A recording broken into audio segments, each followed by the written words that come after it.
ಪ್ರಿಯರಾದವರೇ, ಯೇಸುಕ್ರಿಸ್ತನ ನಾಮದಲ್ಲಿ ನಿಮಗೆ ನನ್ನ ಪ್ರೀತಿಯ ವಂದನೆಗಳು. ಹೇಗಿದ್ದೀರಾ? ಪ್ರತಿ ಮುಂಜಾನೆ ದೇವರ ಕೃಪೆ ಹೊಸದಾಗಿ ಇದೆ ಅಲ್ಲ? ಈ ಮುಂಜಾನೆ ಸಮಯದಲ್ಲಿ ದೇವರ ಹೊಸ ಕೃಪೆ ನಿಮ್ಮನ್ನು ಆಧರಿಸುವುದು. ಆದ್ದರಿಂದ ಸೋತು ಹೋಗದೆ ನೀವು ನಂಬಿಕೆಯಿಂದ ಮುಂದೆ ಸಾಗಬೇಕು. ಈ ದಿನದಲ್ಲಿ ನೀವು ಜಯಗಳನ್ನು ಕಾಣುವಿರಿ.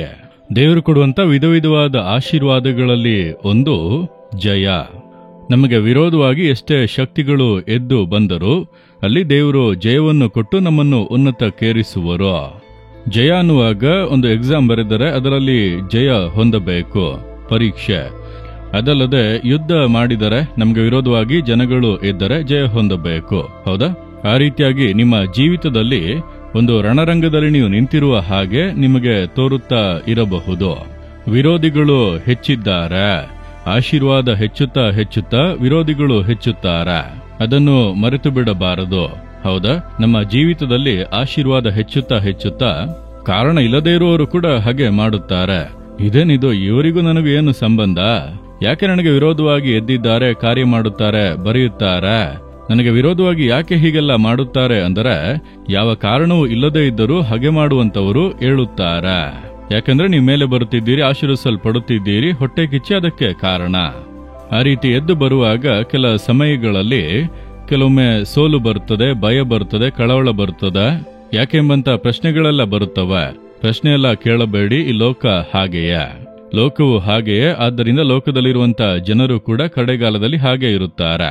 ಆದ್ದರಿಂದ ವಿರೋಧಿಸುವರು ಎಲ್ಲವನ್ನೂ ಕೂಡ ಮಾಡುವರು. ಆದರೆ ಒಂದು ದೇವರ ವಾಗ್ದಾನ ಏನೆಂಬುದಾಗಿ ನೋಡಿದರೆ, ಕೀರ್ತನೆಗಳು 91:7 ವಾಕ್ಯದಲ್ಲಿ, ನಿನ್ನ ಮಗ್ಗುಲಲ್ಲಿ 1000 ಜನರು, ನಿನ್ನ ಬಲಗಡೆಯಲ್ಲಿ 10,000 ಜನರು ಸತ್ತು ಬಿದ್ದರು, ನಿನಗೇನು ತಟ್ಟದು. 10,000 ಜನರು ನಿಮಗೆ ವಿರೋಧವಾಗಿ ಎದ್ದು ಬಂದು ಈ ಕಡೆಯಿಂದ ಒಂದು ಆಕ್ರಮಣ, ಆ ಕಡೆಯಿಂದ ಒಂದು ಆಕ್ರಮಣ, ಎಲ್ಲಾ ಕಡೆಗಳಿಂದಲೂ ಇಕ್ಕಟ್ಟು, ತಪ್ಪಿಸಿಕೊಳ್ಳಲು ಮಾರ್ಗವೇ ಇಲ್ಲ ಎಂಬಂತ ಪರಿಸ್ಥಿತಿಗಳು ಬಂದರು. ಅದು ನಿಮ್ಮನ್ನು ಮುಟ್ಟುವುದಿಲ್ಲ, ಆಪತ್ತು ನಿಮ್ಮ ಹತ್ತಿರಕ್ಕೆ ಬರುವುದಿಲ್ಲ, ನಿಮ್ಮನ್ನು ಜಯಿಸುವುದಿಲ್ಲ. ಯಾಕೆ? ಕರ್ತನು ನಿಮ್ಮ ಪಕ್ಷದಲ್ಲಿ ಇದ್ದಾನೆ. ದೇವರು ನಿಮಗೋಸ್ಕರ ಯುದ್ಧ ಮಾಡುತ್ತಾರೆ. ದೇವರು ನಿಮ್ಮನ್ನು ಕಾಪಾಡುವವರು. ಆದ್ದರಿಂದ ಬಂದಿರುವಂತ ಹೋರಾಟಗಳು ದೊಡ್ಡದಾಗಿರಬಹುದು, ನಿಮ್ಮ ಸಂಗಡ ಇರುವಂತ ದೇವರು ಅದಕ್ಕಿಂತಲೂ ದೊಡ್ಡವರು. ಬಂದಿರುವಂತ ಜನರ ಗುಂಪು ದೊಡ್ಡದಾಗಿರಬಹುದು, ನಿಮ್ಮ ಸಂಗಡ ಇರುವಂತ ದೇವರು ಅದೆಲ್ಲದಕ್ಕಿಂತ ದೊಡ್ಡ ದೇವರು, ಸೇನೆಗಳ ಕರ್ತನಾಗಿ ಇರುವವನು. ಆದ್ದರಿಂದ ನಿಮ್ಮ ವಿರೋಧಿಗಳಿಗಿಂತ ನಿಮ್ಮ ಸಂಗಡ ಇರುವವರೇ ಹೆಚ್ಚಿನವರು. ದೇವದೂತರುಗಳನ್ನು, ಕೋಟ್ಯಾನುಕೋಟಿ ದೇವದೂತರನ್ನು ದೇವರು ಕಳುಹಿಸುತ್ತಾರಲ್ಲವಾ? ಆದ್ದರಿಂದಲೇ ದೇವರು ಮಾತು ಕೊಡುತ್ತಾರೆ, ನಿನ್ನ ಒಂದು ಕಡೆ 1000 ಜನರು, ಮತ್ತೊಂದು ಕಡೆ 10,000 ಜನರು ನಿನಗೆ ವಿರೋಧವಾಗಿ ಬಂದರು, ನಿನ್ನನ್ನು ಏನು ಮಾಡುವುದಕ್ಕೆ ಆಗದು, ನಿನಗೆ ಕೇಡು ಮಾಡಲು ಆಗದು, ಭಯಪಡಬೇಡ ಎಂದು ಹೇಳುತ್ತಾರೆ. ಆದ್ದರಿಂದ ನಾವು ನಂಬಿಕೆಯಿಂದ ಅದನ್ನು ಹೇಳಬೇಕು. ಯಾವುದು ನಮಗೆ ಕೇಡು ಮಾಡಲು ಆಗದು. 10,000 ಜನರು, 20,000 ಜನರು, 1,00,000 ಜನ ಬೇಕಾದರೂ ಬರಲಿ, ನೀವು ಒಬ್ಬಂಟಿಯಾಗಿ ನಿಂತಿರುವಂತೆ ಅವರಿಗೆ ಕಾಣುತ್ತಿದೆ. ಆದರೆ ಕಣ್ಣಿಗೆ ಕಾಣದೇ ಇರುವಂತ ಒಂದು ದೊಡ್ಡ ಸೈನ್ಯ ನಿಮ್ಮ ಸುತ್ತಲೂ ದಂಡಾಗಿ ಕಾವಲಾಗಿ ಇಳಿದಿದೆ. ಅವರು ಕಣ್ಣಿಂದ ನೋಡಲಾಗದೇ ಇರುವಂತ ಬಹಳ ದೊಡ್ಡ ದೇವರು ನಿಮ್ಮ ಪಕ್ಷದಲ್ಲಿ ಇದ್ದಾರೆ. ಚದುರಿಸಲ್ಪಟ್ಟು ಹೋಗುತ್ತಾರೆ, ಕಾಣದೆ ಹೋಗುತ್ತಾರೆ, ಅವರು ಇಲ್ಲದೆ ಹೋಗುತ್ತಾರೆ, ಇದ್ದದ್ದೇ ಕಾಣುವುದಿಲ್ಲ.